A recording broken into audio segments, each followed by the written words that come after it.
All right, you guys, we were at one of the most expensive hotels in all of Las Vegas. This is the Fontainebleau. My guy just pulled up to the valet in a Lamborghini Urus. I'm gonna go up and see what he was able to do to be able to afford this car out in Las Vegas. Let's go see what he has to say.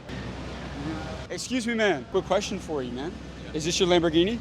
Yeah. And what do you do for a living out in Las Vegas to be able to afford a Lamborghini? I trade full time and I'm an entrepreneur. How long have you been a business owner for? For about 4 years now. Over these 4 years, what's been the most amount of money that you've ever made in a single year? 1.5 million. 1.5 million. Yeah. How old are you now? 24. I just turned 24 last month. 24. Yeah. And how old were you when you became a millionaire? Man, I made my first million when I was 21. How did that happen? How did you make your first million at 21 years old? A lot of it came through trading. Now, I will say during that time in the market, it was really easy to make money. Yeah. The Fed's pumping the market, COVID, all that stuff. But I would say at the end of the day, I wasn't seven figures until I did delegate, right? You can't do it all yourself. It is literally impossible. I am not the best at everything my business requires. So you have to find pieces outside of the business, outside of yourself, that can help you do the things that you want to accomplish within the business. And that comes with building a good team. And in order to build a good team, you have to, number one, treat people very well, pay people very well. And you also have to have opportunities of growth within the company with the people that you are looking to have in your company and help you grow. Now, you made your first $1 million at 21, but like at any point in time, have you ever been broke before? Oh, yeah.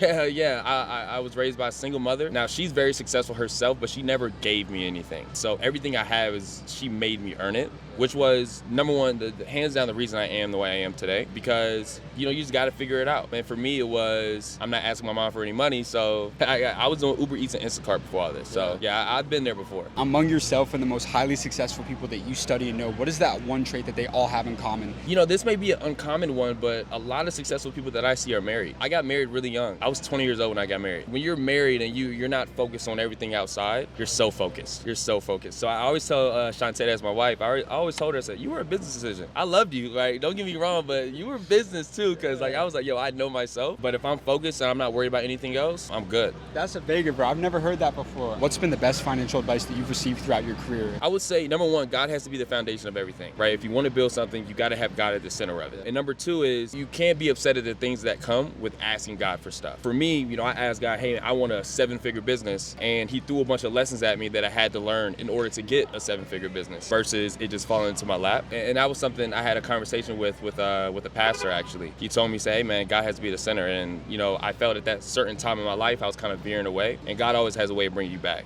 right? So my version of that was business started shaky, team started kind of splitting up, things weren't in order. But then, I opened the Bible, Ephesians 3:20, lean not on your own understanding. And then from there, man, I've been rock solid. How can somebody get a Lamborghini in today's world? The people that I've noticed in my life growing up who always talked about what they were going to do were always the people that never got anything done. For me, I'm impulsive.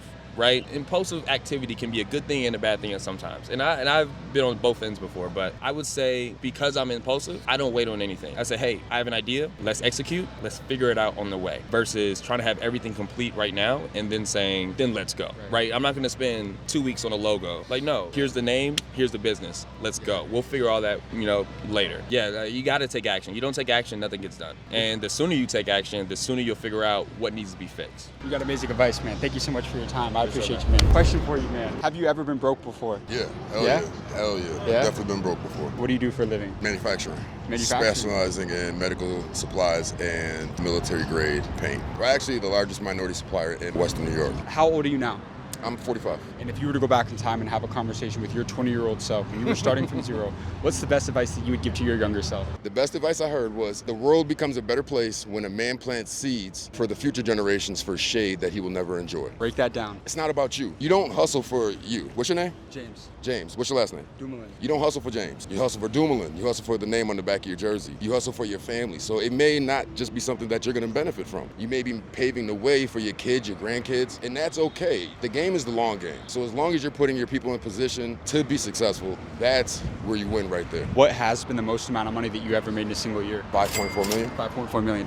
Are you a buyer or a seller? I'm a seller. Yeah. I'm a seller. That's just in my nature. That's why I became an entrepreneur. What do you think is more important, mindset or skill set? Mindset. Why? Because you can open up a mindset to a different skill set. Most people with skill sets, they're set in their ways. People with an open mindset, doesn't matter what arena you put them in. They want to excel. Doesn't matter where you put me in the mailroom. I guarantee you within a certain period of time. I won't stay here. That's the best mindset to have. It's just, you know that there's always more to do. And I see the cross sign. How important has faith been for you throughout your life? That allows me to sleep at night. It provides my moral compass. Knowing that there's something bigger than you, that's the ego killer. It's bigger than you. There's something out here bigger than you. You got amazing advice, sir.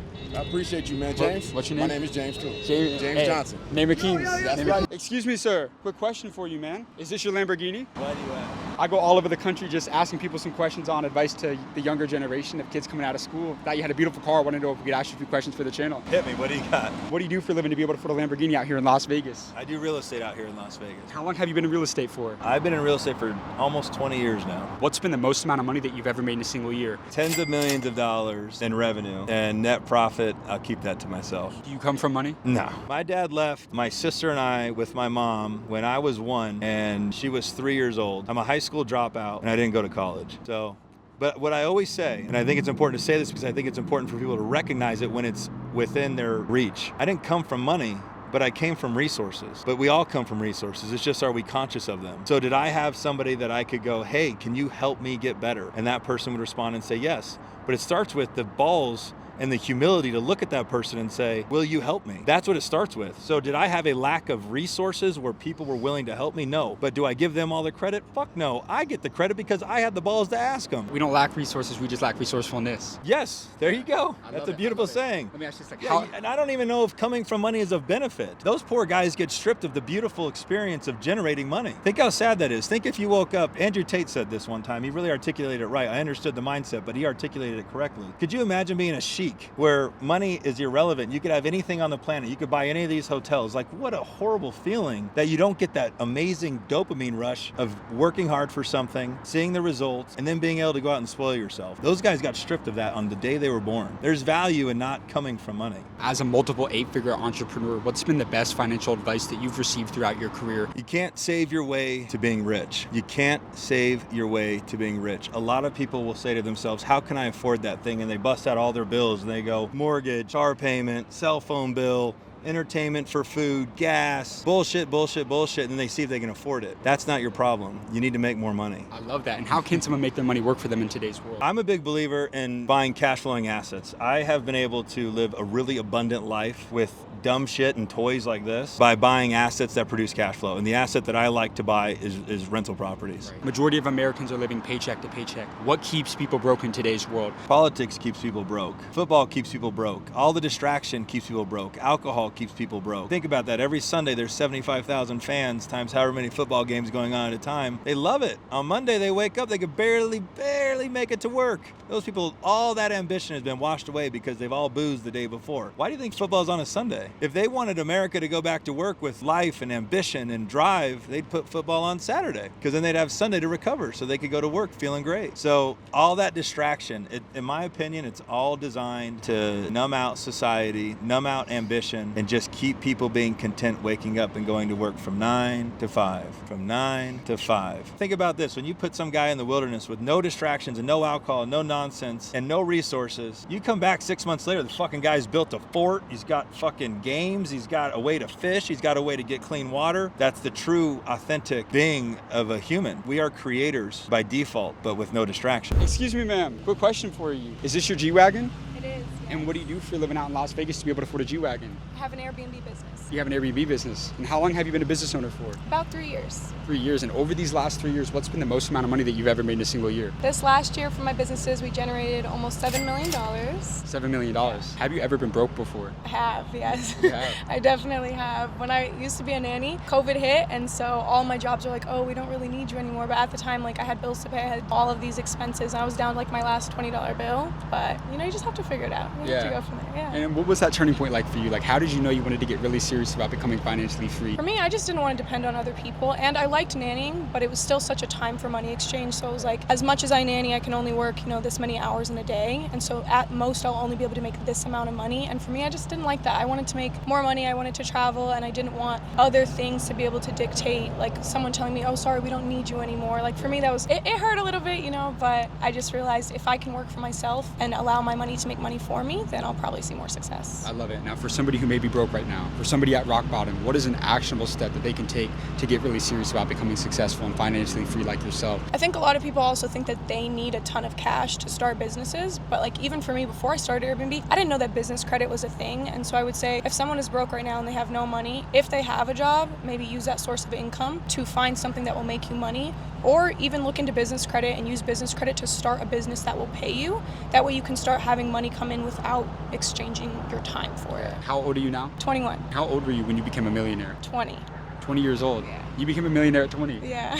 How did that happen? Seriously, that's incredible. Yeah, thank you so much. It was actually unreal. Still like today, I don't know if I fully processed it, but really quickly we saw success with the Airbnb business. Like I said, we went from making like $3,000 a month to $60,000 a month, hitting six figures, within the first few months. And then like our first calendar year, we almost made $400,000 that year. And so we found success with Airbnb very quickly. And when we saw that it was successful for us, it was just like, it's a numbers game. The more we scale, the more money we'll make. And then from there, when we started teaching others, just really quickly, I don't know, it just expanded and the business grew. Now, why was Airbnb your vehicle? Honestly, I tried pretty much everything, like everything you see on Facebook and TikTok. I tried it all, and Airbnb is what worked for me first, so I just went with it. How can somebody start creating wealth through Airbnb? I would say scale. So if you don't have the means to buy, that's perfectly fine. You don't have to purchase property. You can rent. So start off by renting your first property. If you can purchase, for us, the house that we bought has been amazing. So if you can purchase, definitely go ahead and do that. But you can start off by renting, and then the more that you scale, the more money you'll make as long as you find winning properties. So really it's just, like I said, a numbers game. Just continue scaling, and as much money as you want to make, you truly can make it with Airbnb. You just have to keep getting more properties, and the numbers will just continue to increase. Right. You have amazing advice. Thank you so much for your time. I really appreciate that. Thank you.